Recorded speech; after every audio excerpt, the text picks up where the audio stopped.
বাস আসবে, এখন আমরা অপেক্ষা আমরা ওয়েট করছি কখন আসবে। বলো, প্রথমবার দীঘায় যাচ্ছ, কেমন লাগছিল?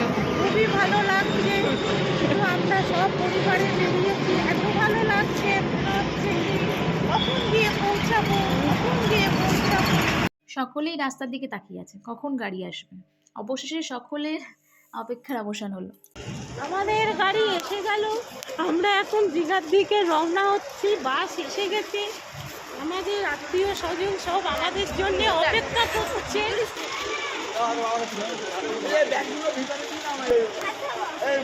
বাস এখন প্রচণ্ড জোরে ছুটছে আর বাসে গান বাজছে, বেশ এনজয়েবল জার্নি।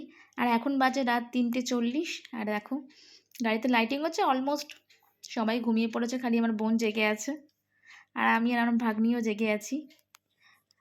আমরা শুধু রাস্তার দিকে তাকিয়ে আছি আর ভাবছি কখন সকালটা হবে, কারণ এইভাবে বসে বসে তো আর ঘুম হয় না। বাকিরাও জানি নামমাত্রই ঘুমোচ্ছে, এখনও আমাদের বেশ কিছুক্ষণ লাগবে, মোটামুটি সকাল হয়ে যাবে।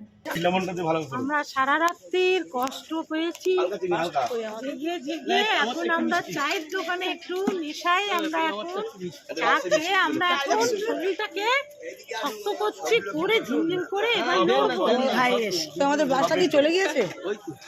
ওই তো আমাদের জল রয়েছে না, মনে জলের ব্যাগটা মনে ঢুকে গেছে না আমার। আমরা এসেছি হোটেল সোহমে। তোমাদের সাথে দেখা হচ্ছে আবার নেক্সট ভিডিওতে। ভিডিও ভালো লাগলে প্লিজ লাইক, কমেন্ট এবং সাবস্ক্রাইব করে আমাদের পাশে থেকো।